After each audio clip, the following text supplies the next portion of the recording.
Hello, everyone, and welcome to today's LinkedIn Live. My name is Sarah Barnes-Humphrey. I'm the founder and host of Let's Talk Supply Chain, the Blended Podcast, and founder of the Blended Pledge.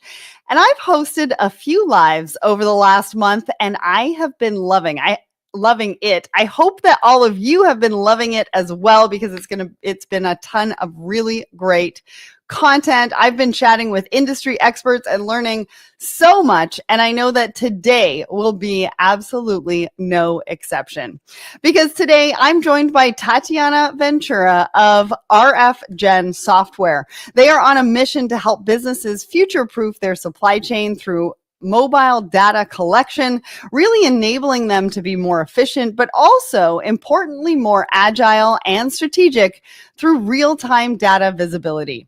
So today we're going to be talking about resilience between constant economic shifts, tariff uncertainties, and evolving market demands. Supply chain leaders are facing unprecedented levels of volatility. And this environment has seen many businesses shift their focus from innovation to resilience. But in an ever-changing industry that demands agility, how should businesses be thinking about resilience and finding the balance between reactive and proactive decision-making? So before we dive in, remember that if you have any questions throughout the show, use the comments on social to send us those questions, and also to send us fire emojis, letting us know how much you are enjoying the conversation today. We also want to know where you're tuning in from, so make sure to put that in the comments as well. And so we're going to be diving into all of that today. Tatyana and I are going to explore what supply chain resilience actually means and why it's so important, the disruptions currently keeping us on our toes, and the 4 strategic priorities coming out of those, and the key steps to start building a more agile and resilient supply chain. So welcome, Tatyana. Now, before we get started, can you introduce yourself and a little bit about RF Gen Software? Of course. Hi, everybody. Thanks for being here today. My name is Tatyana Ventura.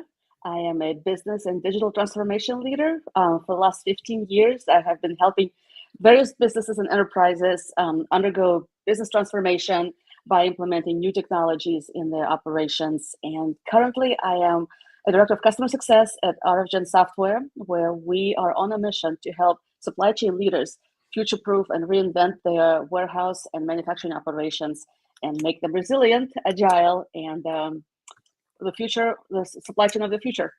Yes, I love that. Future-proof the supply chain. I was just talking to somebody about autonomous supply chains could be the future, but I really think that the focus on resilience is. And you were recently on an episode of Thoughts and Coffee, and we talked a little bit about this, but we're going to dive a lot deeper into that today. So let's set the scene, because I think resilience is a bit of a buzzword. So I want to make sure that we're all on the same page as to what that word resilience actually means. So what does supply chain resilience really mean, Tatyana?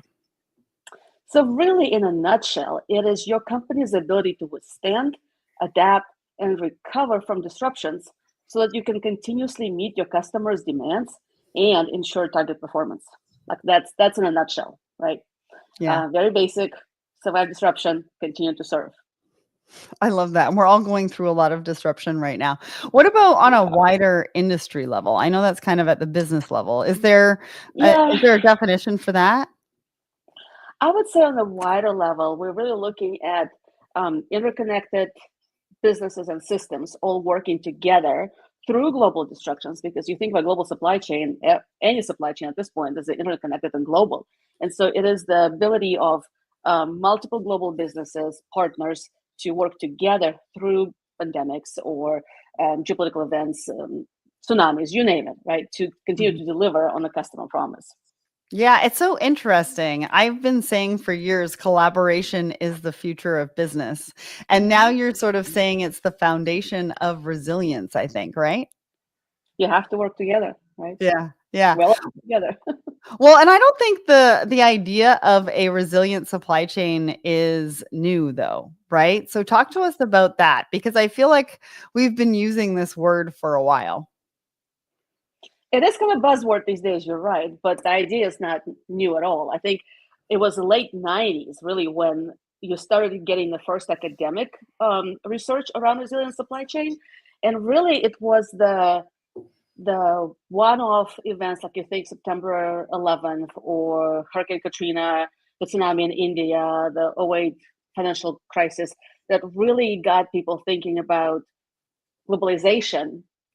And then as a result of it, how do you remain stable when things do happen, right? Right. So no, it's been the last 25 years that resilience has been on the forefront for sure. Yeah, it's so interesting that it's been that long. I want to give a quick shout out over to Heather and Karen over on my personal LinkedIn. Thank you so much for joining us. And we have Rob here today as well. So why do you think that there is, since we've been talking about it for so long, why do you think there's a renewed focus now on resilient supply chains again? I mean, obviously, we've gone through a lot of disruptions over the last couple of years, and maybe it's kind of put the spotlight back on it. But talk to us about why there's such a renewed focus. Two things happened. One, disruptions, yes, right? But what used to be a single point disruption, so again, think Katrina, hurricane, earthquake, tsunami, you name it, right?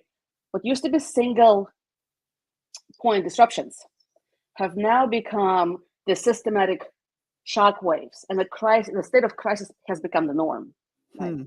So if you look at Accenture's report on change, index of change in 2024, the rate of change has increased 183% since What? 2019.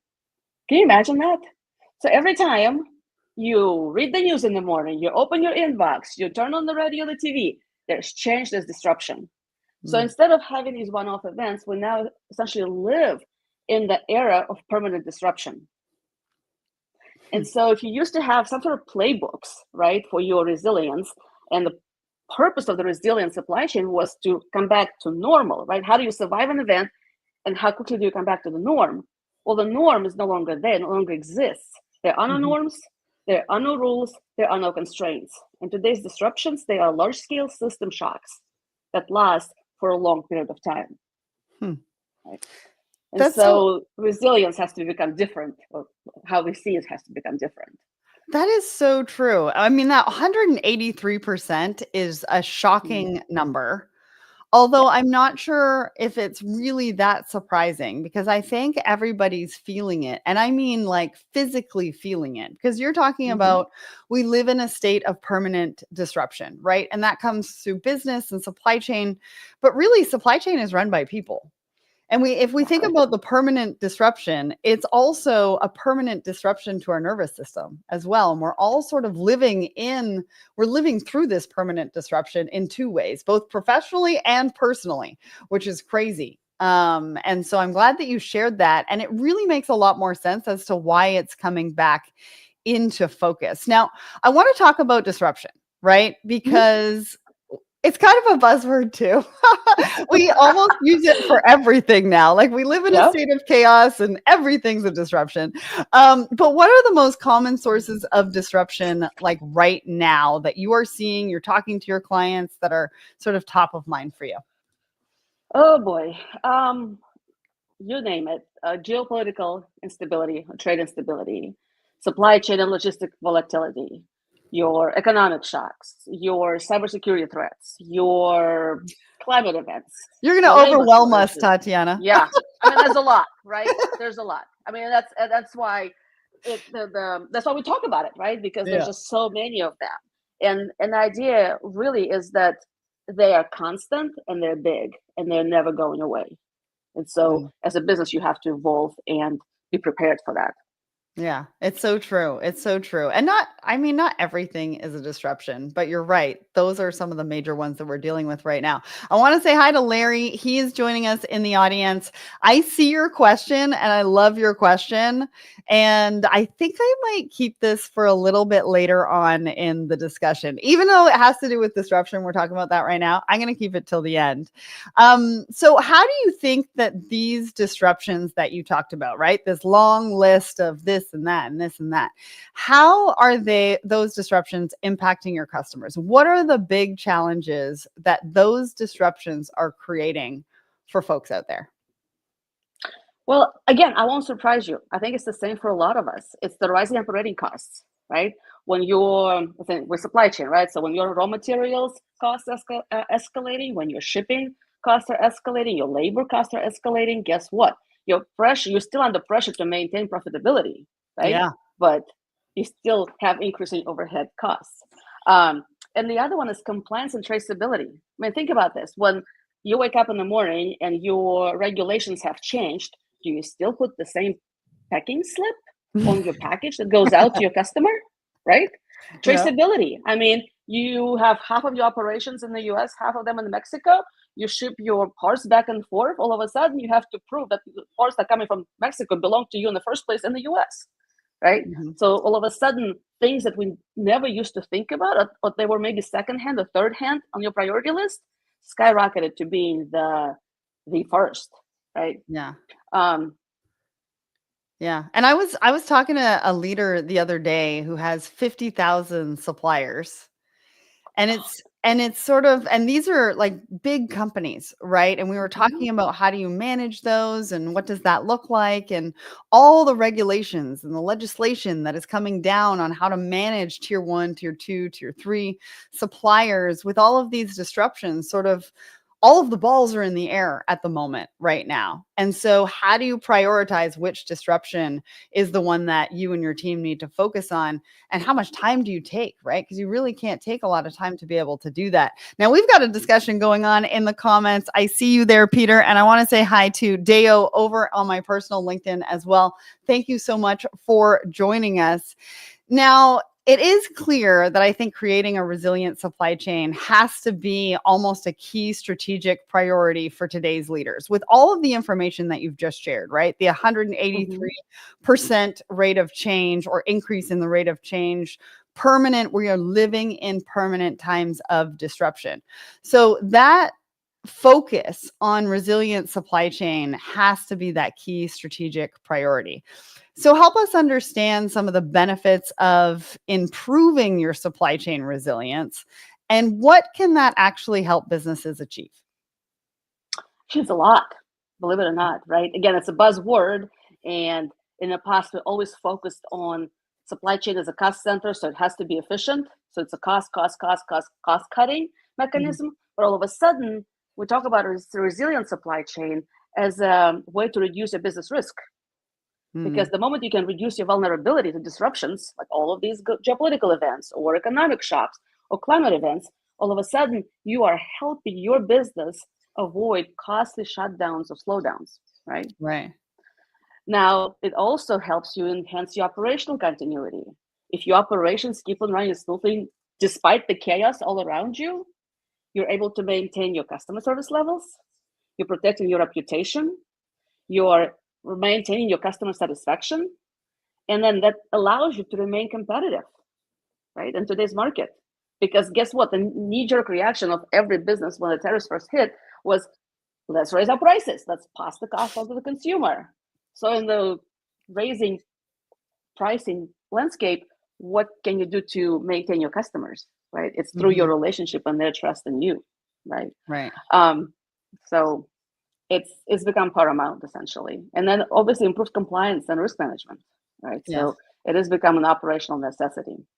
Well, and I also think what you're saying is it really touches all parts of the business, right? We've been saying for a long time supply chain touches all parts of the business, and we need a Yeah. lot more collaboration internally. Hmm. But really, at the end of the day, if we're thinking about making our supply chains more resilient, we are going to need buy in, and we are going to need support from a lot of the different departments internally to be able to help us really create success within that resilience, would you say? Oh, 100%. I think you really hit the nail on the head there, because like one of the key takeaways I want to make sure the audience takes with them at the end is really it's about opening a really uncomfortable conversation, a strategic conversation with your business leaders, right? Because Mhm. like I said, for the longest time, supply chain was about efficiency. Your job was to stay competitive and manage costs, right? And all of a sudden, we added resilience to the mix. And they say, no, your job is also to absorb and adapt to constant disruption. Great. And then we added sustainability to it. Hey, supply chain, you now also have to meet growing regulatory expectations. Well, the problem with this is that all of those three pillars don't always play nicely with each other, right? Mm-hmm. For example, you have to think of trade-offs. And this is the conversation we never have. Mm-hmm. Because if we think about resilience, we say, okay, well, let's do nearshoring. Let's move all of our manufacturing closer to where we are. That improves resilience, right? That Mm-hmm. lowers emissions. Great. But guess what? That increases the cost and may disadvantage the global south. Mm-hmm. Now we may say, hey, let's hold higher inventories, right? Just in case. I mean, I think when first the wave of tariffs hit, everybody went and stocked up on the parts and supplies, right? Everybody, because that strengthens your resilience. But guess what? That ties up capital and increases the risk of waste down the road, Mm-hmm. right? Yeah. Now you can say, hey, let's get flexible, faster transport. That strengthens resilience, but that drives up your CO2 emissions and cost, right? Mm-hmm. And so this is a trade-off conversation that supply chain business and IT leaders have to have about the trade-offs. Mm-hmm. And at what cost do we have resilience versus we have efficiency versus we're cutting costs? I have so many things to say. I've been writing all sorts of notes down. Because when you talked about having the uncomfortable conversation with the business leaders within your organization, I think it's true. I think we try to avoid this as much as possible. Mm-hmm. But I did a show, I can't even remember, I think it was a year ago now, and somebody said innovation, solution, collaboration, and possibly the solution to resilience comes out of being uncomfortable, being in a room and being uncomfortable and sharing perspectives that may or may not be right and arguing and having that respectful disagreement until you really get to the point where you can have that solution. I think what you also said about nearshoring, right? I talked the other day on my show about how Nintendo is thinking about, the tariff disruption and what that Yeah. means to them. And they were like, to move a production facility is going to take 6 to 9 months. But that's only the beginning of it, right? It dives deeper into tier 2 and tier 3 alignment, right? Mm-hmm. And a lot of Yeah. companies, they invest in these production facilities so that they are around for 10 to 15 years. They're not Or longer. investing. It depends how far they are into a lease and how far they are with this production facility, whether they're ready to start from ground zero again. Mm-hmm. Right? Absolutely. So many things to think about when we think about that. And one thing that came up for me, and I want to ask you, what about should leaders be trained in resilience? It almost feels like what we're talking about is that resilience is something that we should be training our leaders on. I think what we should be training our leaders on, first and foremost, is what you said, is to be comfortable with the uncomfortable. Yeah. It's the ability to have difficult conversations. It's the ability to have healthy disagreements. And one additional thing I will say, particularly for supply chain leaders, right, Mm-hmm. is to be able to zoom out and look at your supply chain as a product. And that is a really, really cutting edge idea, right? I mean, I think Forbes in 2020, early 2024 came out with the idea that, hey, you really got to look at your supply chain as one whole system and one body, right? Mm-hmm. And that is that idea of looking at your supply chain as a product. It's not a cost center. It's a product that can actually help you build the resilience into your system. It becomes a value creation mechanism versus a cost center. But it's, again, you have to have somebody who's really innovative and brave to actually go down that path. Well, and it's so funny, we get stuck in the black and white, right? The cost center versus the profit center, but really what you're talking about is product and value instead of looking at it as a cost center, which I think is really interesting. And I want to ask you, how does a company really understand the level of resilience in their supply chains? This is a tough question. I mean, it is a tough one. I think as so many things in life, the answer is it depends. I don't like that answer. I know you don't. I don't think anybody's going to like that answer. It depends on your specific business. And you know why? Because your specific situation may be very different.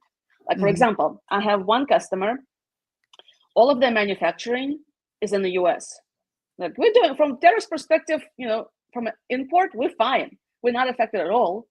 But we export 90% of what we manufacture. That is what we have to think about, right? Versus somebody who they have a manufacturing facility in Canada.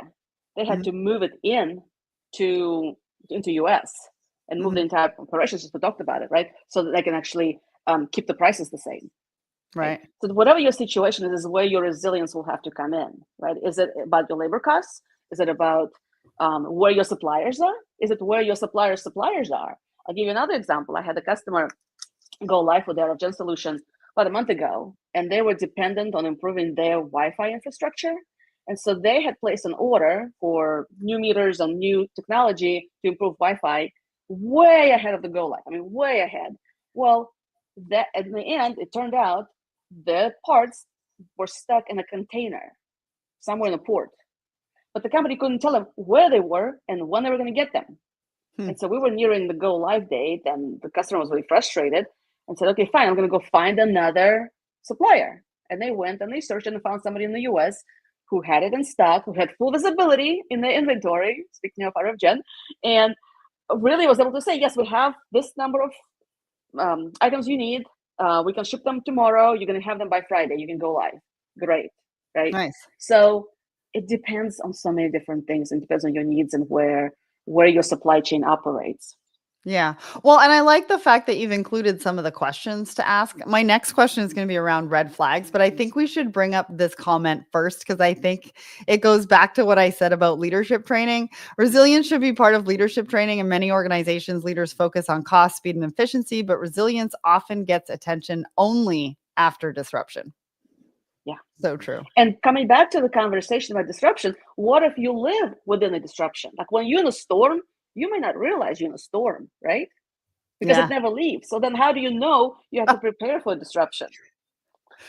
That is so true. We can't really prepare when we're in a perpetual state of disruption. Exactly. And the other part that's really important about disruptions, we were talking about this earlier, is that in the past, when you were preparing for disruptions, you kind of knew what to expect, right? You could prepare for them. For example, you knew that in Southeast Asia, for example, in summer you get typhoons. So as a manufacturer, you knew to prepare for that. That's going to happen. You plan for it. The disruptions we have today are known. And so you can't prepare for them. You just have to be able to be prepared to adapt and move and, adjust, essentially. That's the only thing you can be ready for. Yeah. Since we went back to disruptions, I am going to ask Larry's question because I think this is a good part for this. So Larry says, how do you handle the metrics around the prevention of disruption? So he says, for example, if you make the supply chain more resilient, that means nothing happened. And if nothing happens, people don't see the brilliance of the professionals behind the resilience. Oh, that's so true, right? It's like, it reminds me so much about digital transformation. It's the grind. It's the toughest work on the planet, right? Like think about supply chain, implementing mobile data collection, you name it. No one sees the work. They just see when everything works smoothly. Like, okay, this was piece of cake, right? And then you can count the gray hair in my head about what it took to get there, right? Do you have any? I don't see them. Anyways, sorry. Good, good life here. To be honest, Larry, I think you can start with metrics around what ifs. Yeah. If, let's say, for example, if Wi-Fi outage happened, even as an example, right? In your warehouse today or in your manufacturing site today, what would be the cost of that event? Right? If your supplier all of a sudden raised costs on you, what would be the cost of that? Right? It's the calculating the metrics around the what ifs that will help you build that case around not the cost, but rather the benefit of building a resilient supply chain. Right? Yeah. Absolutely. And we got our first fire emoji from Susan. Remember, if you are enjoying the conversation, which I'm pretty sure you are, drop us a fire emoji because that gives us an indication that we are on the right path and doing some good work. So going back to understanding the level of resilience, I know we just sort of deviated into disruption again, but I think it's super important. You mentioned some of the questions to be asking, but are there actual red flags to look out for when you're trying to understand your level of resilience in your supply chains? When it comes to red flags, I think the first one to me that comes to mind is what is your level of visibility, right? And what I mean by that is, do you truly know what's happening in your supply chain? Like truly. And some of it may be really obvious, right? So first of all, as I mentioned before, look at the whole system. Look from the moment you get your raw materials down to the moment the customer gets the order delivered, right? The entire system. And with a fine-tooth comb, look and see, do you really know what's happening at this moment in time in this process, right? And it might be obvious, hey, I know what's happening in the receiving, I know what's happening on the shipping, but it is a black box the moment parts are picked for work order completion. No one knows. Okay, that's a problem, right? Versus you might have some opportunity that's kind of hidden. Let's say it's your cycle count. You do your inventory once a year. I'm assuming you're using mobile data collection and scanners, so it's 99% accurate. Great. Only we're now in July, 7 months later. Is it still 99%? Do you know that you actually have the stuff you think you have? Right. And so some of the customers, what we're starting to see is they actually move from once a year inventory and cycle count to actually 12 times a year inventory and cycle count. Right. Because it allows them to do it in sections, in much smaller sections. It allows them to be on top of it and maybe just carve out a couple hours on the first Friday of the month to do one small portion of it. And then if they find some errors, they're so much faster to fix than when they do it once a year and there's a big problem, and a huge discrepancy. Right. So that visibility then allows you to pivot really quickly when the next disruption wave, the next wave of disruption hits you. Well, and I think look at visibility. If you can take inventory count down from, I don't know, did it used to take a week? I'm not really sure because I've never done it, but it takes people a long time. That's why they were like, we only want to do this once a year. But if you can take that down to a couple of hours with the tools and the systems and everything that's out there, I mean, sure. I think then people will, definitely want to do it, once a month to gain that data and that knowledge and that visibility. I had a customer do the inventory last December for the first time using RFGen, and the CEO later came back to me and said this was the fastest, most efficient inventory count we've ever done in our life. My job here is done. I love that. Are there any, if we think about understanding the level of resilience in supply chains, are there defined markers of success? Now, this kind of goes back to Larry's question, although his was focused on disruption. This one is focused on resilience and markers of success. Like, how do we win at this? How do we show C-suite and the leaders in the organization that we have won at resilience? I don't think there's winning and resilience because it's not a race that you can win, honestly. Right? Okay. It's not a sprint, it's a marathon. Yeah, and you run it for as long as you're in the business. What you can do, however, is first start with metrics of what ifs, right? Second, you can really start to focus on bringing resilience into your everyday operations to increase both profitability and adaptability. So you can demonstrate, for example, hey, we did not lose this customer, my plant that moved from Canada to the US. Yeah. Hey, we were able to retain this customer and not lose this huge order of cookies. It's a food manufacturer. Because we have digital mobile data collection. We have 100% digital processes. It's a cookie cutter. We just moved it to a different building in the US, just across the border. They were operational within 3 days, scanning and processing and baking the cookies, and we didn't lose the order, right? So it's the avoidance of cost, right? Avoidance of loss. That is what the C-suite wants to see, right? Right. It is business continuity that they want to see. It is the customer experience and customer satisfaction that they want to see. Yeah, because every moment down is money off the bottom line. Yeah, that's your margins. No one likes to see the lower margins. So they were so happy with you, they gave you a box of chocolates or cookies? I wish. We need to talk to them about that for next time. I know, right? All right. So you conducted a supply chain leadership survey to understand how disruptions are translating into sort of those strategic priorities that we were talking about for businesses. And hopefully we have the link for that because I'd love people to go and see that. What are those 4 strategic priorities? So interestingly enough, but not surprisingly enough, what came out of it was 4 different pillars, if you will. So smart inventory management was one. Optimized warehouse operations, that was another one. Efficiency across your operations and manufacturing. Efficiency, Okay. again, came back as a top one. And then really financial and cost management. Mm. I mean, it comes back to bottom line every time, whether you like it or Every not. time. Every time. So that one didn't surprise you. Did the other one surprise you? Yes and no, because the more we dove into it, it came back to the same 2 things. Traceability and visibility and flexibility, really 3 things, right? Whether you look at smart warehouse operations, whether you look at optimized inventory management, you need 100% visibility, where your stuff is moving, where your stuff is going, right? Mm-hmm. You need to have a flexibility of your operations. You have to be able to pivot really quickly as your orders change, as your customer demands change. You have to be able to adjust. And you have to be efficient. Again, labor costs rising, your supply inventory costs are rising, your logistics costs are rising. So you have to be on top of all of that to maintain your numbers, right? Yeah. So Yeah.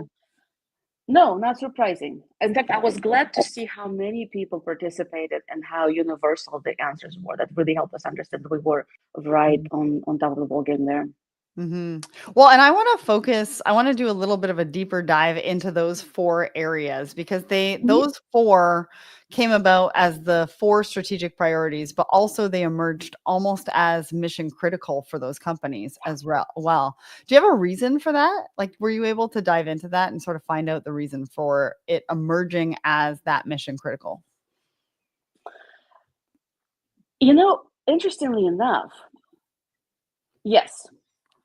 And interestingly, the reason why I say it's interestingly enough is because in this whole, and I know I'm pivoting back to disruption here, but in this world of perpetual disruption, in the era of perpetual disruption, supply chain all of a sudden, unintentionally, but suddenly emerged as the trust builder between the brand and the customer.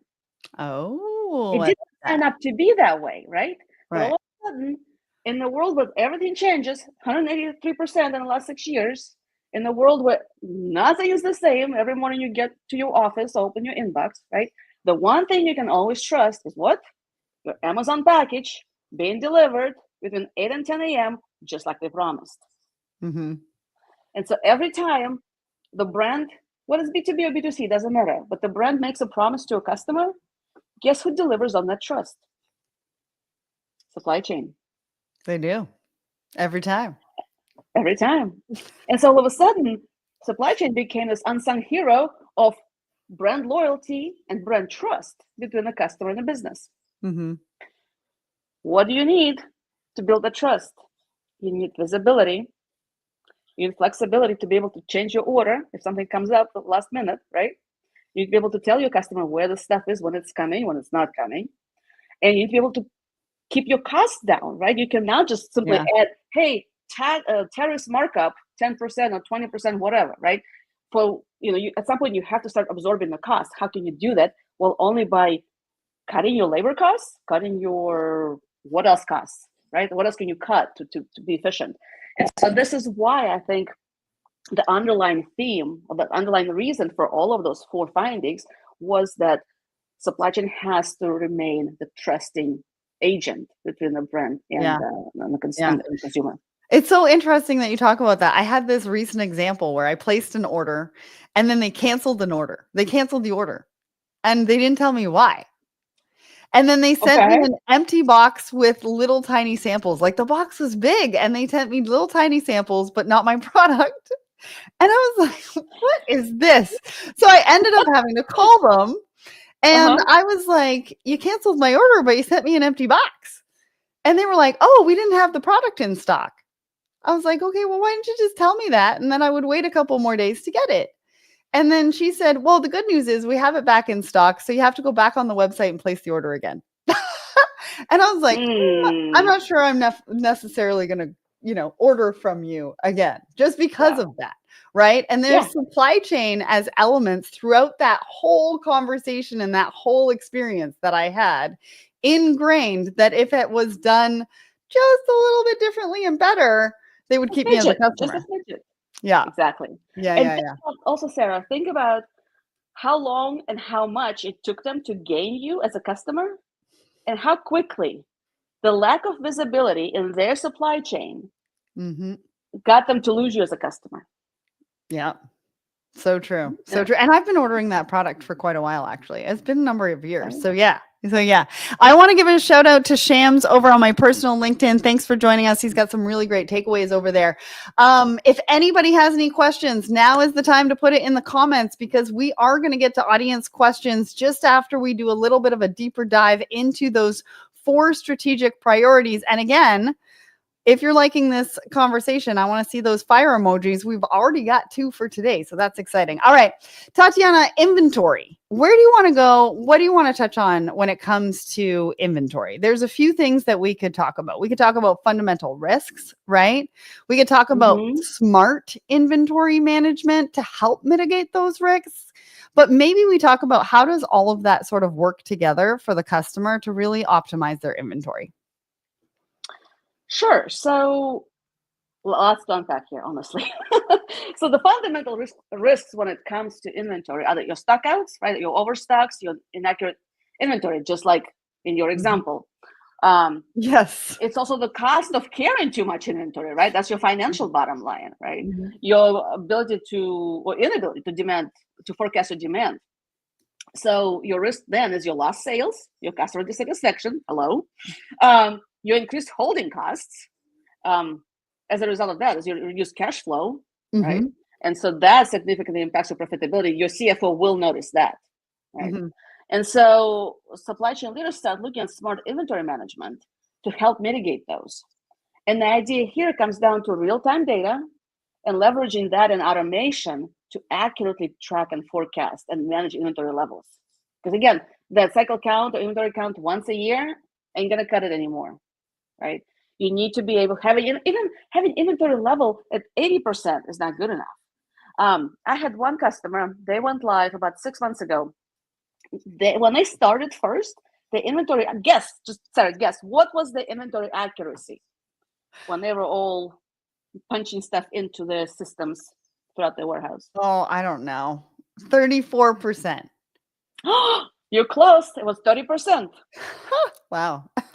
Right? That's bad. That's really bad. Yes. Do you know where they ended up once they mobilized everything and gave people scanners and said, just scan everything, don't punch anything in? No. 97%. Wow, that's a big jump. That was a big jump. 67. I took a double take. I actually had I heard you right when we talked. This is what I heard. Yeah, their goal was 95, so we got them to 97. Industry standard is 99, so they were still 2% below the industry standard in our promise, but they were moving facilities, so they owned the fact that there was some flex in their numbers. But yeah, it's you've got to get that accuracy together so you can deliver to the customer, right? Well, so you can optimize your stock levels. Well, and I think about another risk, and I'm going to use another example. So I bought a pair of pants from Boss. And it's also the risk of inventory going out and not being returned quick enough. And so with them, they told me that it was going to be 8 weeks to get a return label. So that capital intensive product sat on my floor for actually almost 12 weeks because they didn't get me a return label for, I think it was 10 weeks or something like that. And then obviously then I had to ship it back. And so I think another risk in all of that when we think about inventory is returns, because if something's going out and you can't get it back into inventory fast enough, that capital is just sitting there. Well, and the thing about it, let's say Walmart, you can absorb that, right? But if you are, let's say, a small business, a small to medium-sized business, that capital is huge for you, right? There's no absorbing that. No. No, absolutely. All right. Let's move on to warehouse operations because I know we want to get into audience questions. You've talked about visibility, Mhm. but maybe we should talk about how digitizing and mobilizing warehouse transactions, like the ones we're kind of talking about right now, Yeah. but with RFGen, how do you make that happen? How does it translate into results? How does it help your customer be a responsive warehouse? Do you know what is the number one waste of time in a warehouse? I'm supposed to be asking the questions here. What is happening? I'm just kidding. I have no Well, idea. it's as basic as walking, Wow. literally walking. Okay. That is number one biggest waste of time in a warehouse because guess what? You pick up your purchase order. You go find the item. It might be on the other end. Then you have to go to a printer to print the packing slip. Then you Yeah. have to go over there to get your label. Then you got to go over there to get your box. Guess what? You just spent an hour literally packing and shipping one order, Mhm. right? So when you have your data digitally in your ERP, when your systems know where your stuff is, you can actually lay out the workflows based on where stuff is. So as you're moving through the warehouse with let's say it's 100 items order, with a cart, you can actually pick it all really quickly as you're going, right? And then you end up in one place. But if you don't know where you go, that's Yeah. your biggest waste of time in the warehouse, right? It's just simple walking, right? Wow. So a lot of people these days talk about responsive warehousing, right? And what does that mean to people? But really it's about being able to rapidly change, rapidly adapt to changes in demand and supply chain disruptions, any unexpected events, right? Or being Mhm. able to quickly stop an order, add some additional stuff to the box, and then keep on shipping it, right? Yeah. Um, Now you ask me a question. Well, I think we've focused a lot on warehousing, and I think one of the other four is manufacturing. So I want to change course on this conversation just a little bit. And sort of focus on manufacturing, but also how mobile data solutions can help with manufacturing. So, what's the challenge in manufacturing, and why did it come up as one of those key strategic priorities? And then, what is the solution around mobile data solutions? So manufacturing in general, or the risks around manufacturing have been coming up a lot lately. Like Delta just came out with a study, and they said that um, in manufacturing specifically, supply chain risk is the number one priority right now that they're having to look at, Wow. right? And that's specifically for manufacturing.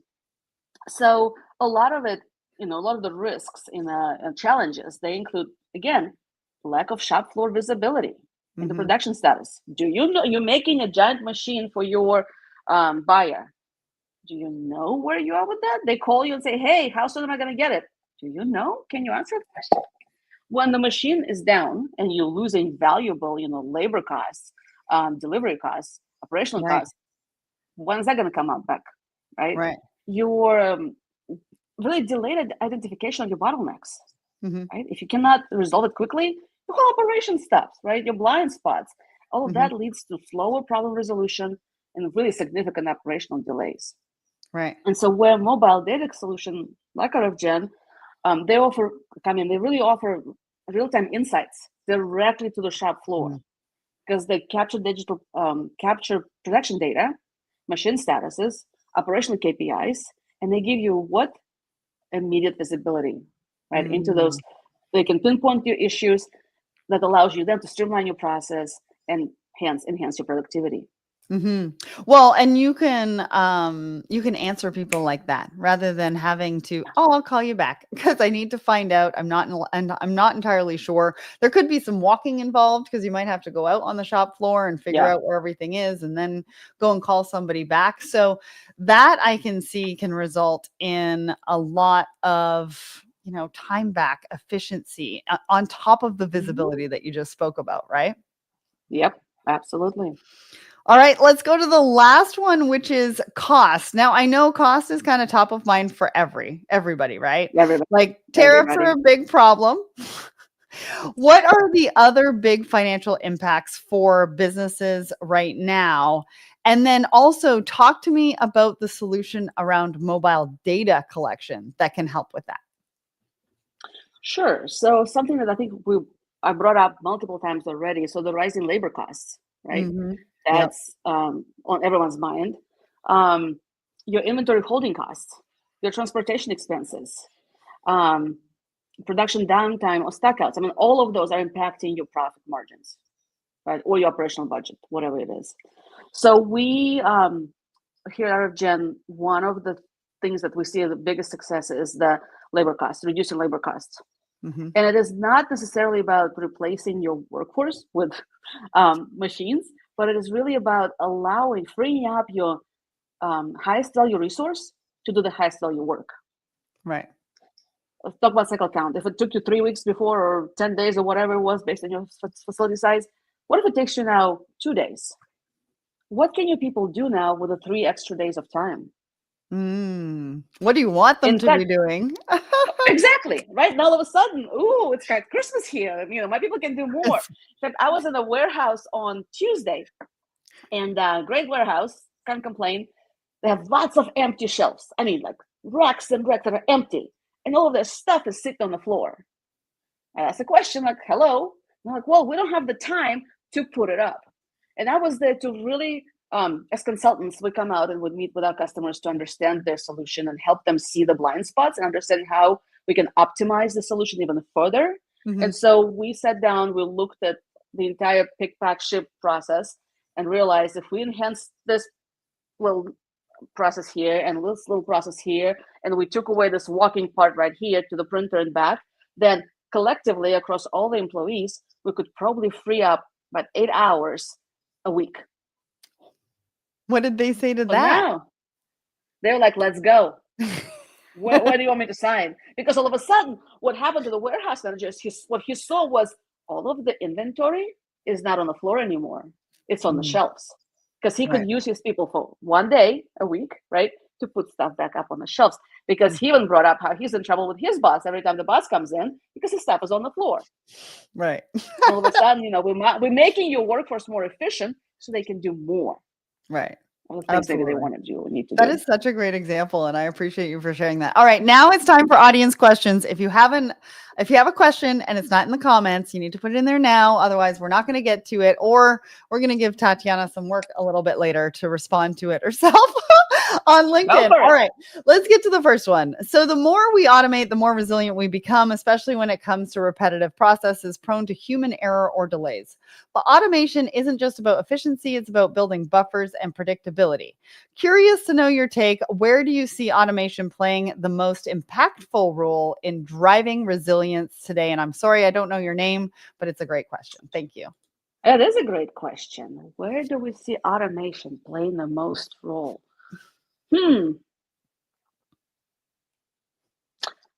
I think it's going to be driving a supply chain towards reconfigurable, adaptable, and a resilient network. Mm-hmm. And the reason why is, I love this question, actually. I was reading an article the other day, and they did a poll, and the poll was really, hey, if you could build resilience, you could do X, Y, or Z. What would you do? And they said, most people said, we're going to pass the cost we're going to raise the cost, right? The actual recommendation was invest in technology. Because when you add automation, when you add technology, when you add visibility to your supply chain, this is where your costs start to come down. And with that, then you're able to add that reconfigurable, adaptable system, which you can take and move and shift. It's like a Rubik's Cube, right? You can turn it, make it whatever you need, based on whichever way the wind is blowing. Right. That's such a great question. Thank you. And I love the answer. All right, Bob. Many companies have invested in automation over the past several years, but the systems put in place will leave a lot of gaps in operational efficiency. How do businesses work with their legacy systems to become more resilient, even though there are challenges? Ooh, another tough one. I would say twofold here, right? As IT department, assuming it's IT department that invested in legacy technology, I think the first order of business would be to look and see how viable that solution will be 5 years from now. Really take a hard look at, will this company still be around, or is it going to be absorbed by one of the big guys and you're going to have to switch to something else? Or will they go out of business, right? It's like, really do your homework, future-proof yourself ahead of time, right? If you're confident that they're going to be around and all you need to do is just look at those bottlenecks or look at those small inefficiencies, is do a really, again, coming back to the analysis of end to end, right? Look at your supply chain as one system, one thing, one product. Look and see where are those deficiencies, right? Or maybe inefficiencies are, but look at them from the lens of visibility or flexibility and address those first, because that's what's going to get you closer to resilience, adaptability, and viability. That's so good. All right. One more audience question. And then I've got a couple more questions for you. Companies are starting to budget for 2026 and investing in systems that help them be more resilient is a big topic. How are companies getting buy-in from leadership to make these investments? How does it positively impact the bottom line? Thank you, Colleen. Oh, 2026 is upon us, and here we are in July. Okay. I know. I think a lot of it comes down to education, right? So you're here listening to this webinar. A lot of, and I'm hoping there's a lot of good nuggets here for you. I think your takeaway is educate your bosses and their bosses that the risk is here to stay. Accept it as the norm, right? Not doing anything about it and waiting for things to get back to the normal is not an option anymore. And so now is the time to really start looking at your supply chain as value creation capability and value creation opportunity, and really, really look at digital technology as a transforming power, I guess, towards your resilient supply chain, towards your viability and adaptability, right? So really think about, again, coming back to the Larry's question about what the cost of not having a problem, or what's the cost of having a problem versus not having a problem, right? Actually, I'll do a shameless plug for us, but we here at RFGen have a ROI calculation tool where you can plug in your numbers and actually help calculate what's your return would be on digitizing some of your processes. So again, as consultants, we're here to step in and help you. If you want to ping me on LinkedIn, happy to share the link to the calculator with you. And maybe you'll get some nuggets of information there that you can take to your boss as well. Well, and I also think that leadership has to get in tune with what the positive impact looks like. Yeah. Is it dollars? Is it time? Is it efficiency? Like, what is it that you're trying to solve for that positive impact on the bottom line? Because that's when you're really going to get the solutions and answers that you want. And that comes back to that conversation I mentioned. You have to have the difficult conversation, right? Are we after resilience? Are we after efficiency? Are we after sustainability? What's the North Star metric? And then how do we deliver on that? Yeah. So do you have any fundamental steps that you can share with us for businesses that are looking to build more agile and resilient supply chains? What does that look like? We want to leave the audience with some takeaways and something that they can take action on. Ooh, I think fundamentally start looking at your supply chain as a product, right? And it's a mind shift change, but start bringing that more in your conversations with your supply chain leadership. Think about it as an agile product, and as any agile product, you tweak, you reiterate, you change, you test again, you tweak until it works, right? Follow the good, better, best approach, right? So with a lot of our customers, when we deploy RFGen first, like it's V1 essentially, we're just digitizing a handful of solutions. Go release it in the wild, then I come back and say, okay, here's how to fine tune. We need to fine tune a little bit, right? Great. Now let's go to the next level, right? It's a continuous reiteration. It's a continuous improvement, because it's a system. It's almost like a living organism that shifts and evolves and changes with each disruption, right? So you have to manage it the same way. And then focus on visibility, traceability, and flexibility. So if you do nothing else, right? If you focus on those three, or at least one of those three, you're going to be way ahead of the game, against so many other competitors in your field. Yeah. So visibility, traceability, flexibility. That's what you want to do. And everybody's looking for that competitive advantage. I want to give a shout out over to Laura. I see your comment in there and your question. I'll get Tatyana to get back to you after we are finished with today's show. Question for you. Last question. How can businesses transform disruption into opportunity? I mean, isn't that why we're here today? Absolutely, because you know what? With every disruption comes an opportunity, right? It's really how you look at it. Mm. You have to, and it comes back to training and leadership. Are you looking at the glass half full? Are you looking at the glass half empty? Are you looking at the glass that's refillable? And the glass is refillable. Mm-hmm. If you look at the Fortune 500 company stats, 50% of them, the companies that were around in the Fortune 500 in 2000, half of them no longer exist today. But we also have a whole new bunch of companies that are there.